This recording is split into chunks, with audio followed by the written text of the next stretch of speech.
Hello friends, आज का हमारा वीडियो का टॉपिक रहेगा एलिजाबेथन प्रोज। किसी ने मुझे रिक्वेस्ट की थी कि इस टॉपिक पर आप एक वीडियो बनाई, तो चलिए इसको फटाफट स्टार्ट करते हैं।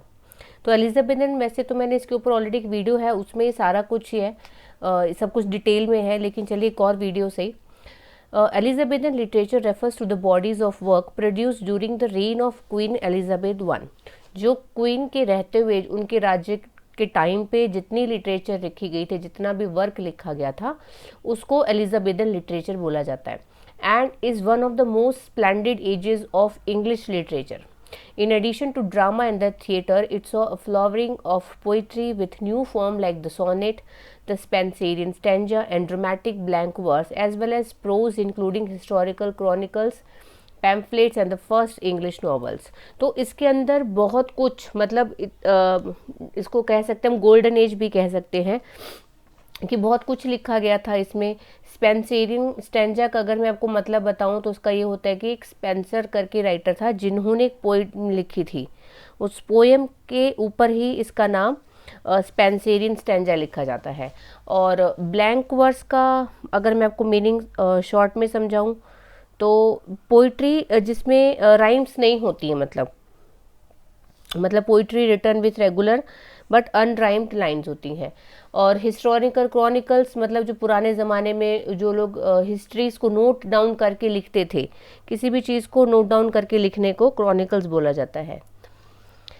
खैर नेक्स्ट, तो इस टाइम के जो मेजर राइटर्स थे वो William Shakespeare, Edmund Spenser, Christopher Marlowe, Richard Hooker, Ben Jonson, Philip Sidney, Thomas Kyd, ऐसे बहुत सारे और भी हैं। The Elizabethan age saw the flowering of poetry.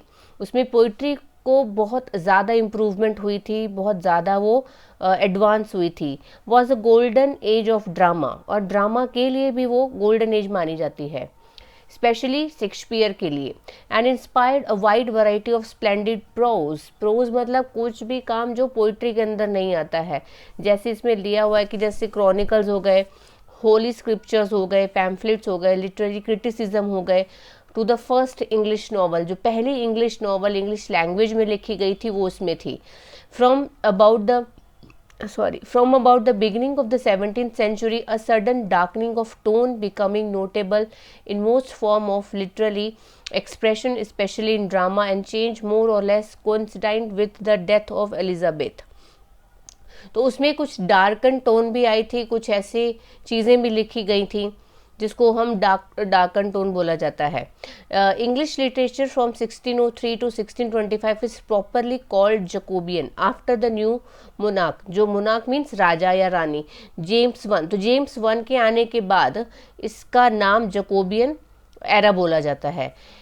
But insofar as 16th century themes and patterns were carried over into the 17th century, the writing from the earlier part of his reign at least is sometimes referred by the amalgam Jacobean।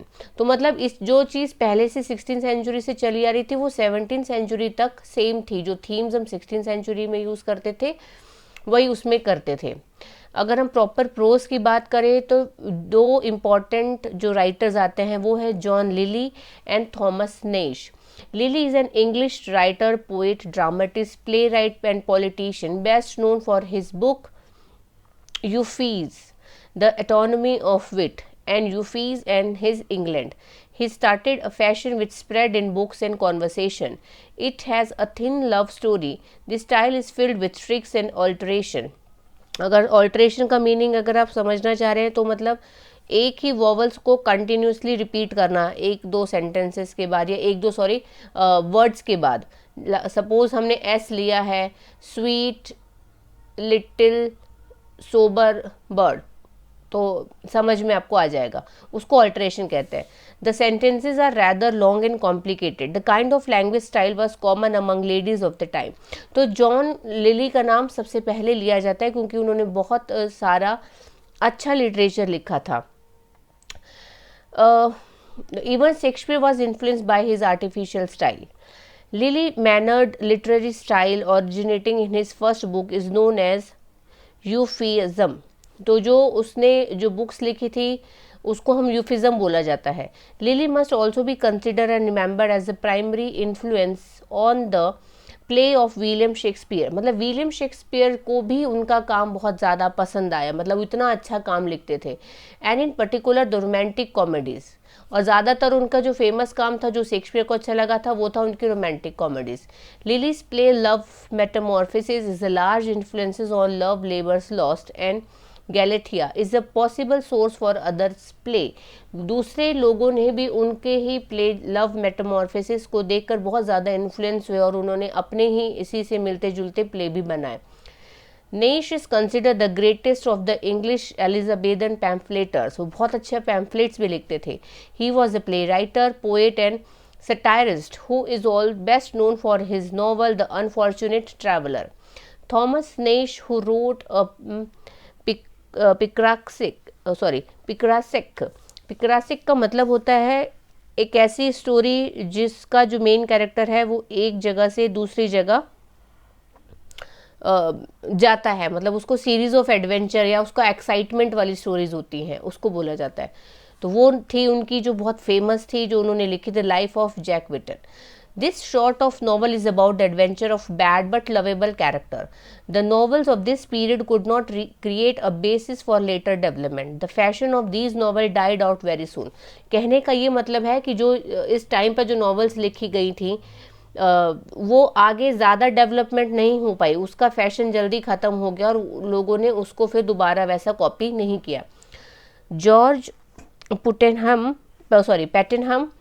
was a 16th century English writer and literary critic. He is generally considered to be the author of the influential handbook on poetry and rhetoric, The Art of English Poesis.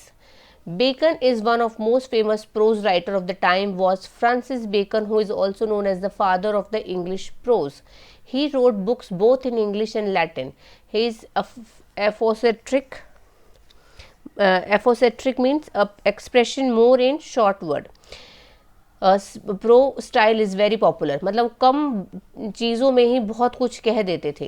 His essay full of remarkable thoughts, he could express great ideas in short and effective sentences. His famous books are the essay, the advancement of learning, the history of Henry VIII and the New Atlantis. The famous dramatist Ben Jonson, who is also known as the father of English literary criticism, wrote a book named Timber or Discoveries. तो एक और का नाम आता है Ben Jonson. This book is a collection of notes and ideas on many subjects. Jonson is one of the opinion that a critic should judge a work as a whole and he must have some poetic abilities. He did not like Donne and Spenser, but always preferred Shakespeare. Many writers of the Elizabethan age translated various books into English. मैंने जैसे आपको पहले बताया था कि first English novel, क्योंकि उससे पहले ग्रीक और दूसरी लैंग्वेजेस बहुत ज़्यादा चलती थी, लेकिन एलिजाबेथन के टाइम पर ट्रांसलेशन भी बहुत ज़्यादा हुआ था। तो पहला नाम उसमें आता है sir Thomas north, translated Plutarch's life of the noble Grecians and Romans. He was one of the best translators with a good command of English. Obviously, जिसकी इंग्लिश अच्छी होगी वही दूसरी लैंग्वेज में easily convert कर पाएगा. He also had the ability to weave words into powerful sentences. He didn't translate directly from Greek but from a French translation. तो बताया मैंने ग्रीक बहुत ज़्यादा चलती थी, लेकिन ऐसा नहीं कि उन्होंने डायरेक्ट सारा कुछ काम ग्रीक से किया, उन्होंने बहुत सारी ट्रांसलेशन फ्रेंच वर्क से भी की है। Shakespeare has also used some expression of North's work in some of his famous drama. तो शेक्सपियर को जिन जिन का काम अच्छा लगता था वो उनका काम अपने ड्रामाज में शो करते थे। Richard Hakluyt collected and published the principal navigation voyages and discoveries of English nation. At this time there was a great deal of travel and adventure on the sea. क्योंकि तब लोग एक जगह से दूसरी जगह नई नई जगहों को खोज रहे थे, तो voyages के ऊपर भी बहुत सारी novels, बहुत सारे dramas लिखे जाते थे। Hakluyt left a lot of unpublished paper and some of these came into the possession of Samuel Purchas. तो जो चीज़ उन्होंने नहीं लिख पाई हैकलेट ने जो छोड़ दी वो सैम्यूल परचेस के अंडर आ गई। He publish them under the title, तो उन्होंने अपने ही नाम के अंदर इन चीज़ों को पब्लिश करवाए। पहला था Purchas his pilgrims. Two other books by Purchas have title which are almost the same, Purchas his pilgrimage. तो उन्होंने ऑलमोस्ट जितनी बुक थी वो अपने ही नाम से करवा दी। During this period several translations of Bibles were made. William Tyndale was a successful translator who translated the New Testament from the Greek and the Old Testament from the Hebrew. Hebrew एक native language है Israel की, जिसको Holi language के भी as consider किया जाता है, तो उन्होंने वहाँ की लैंग्वेज से भी ट्रांसलेशन किया था। He was later burn to death for his belief. The authorized version of the Bible appeared in the 1611.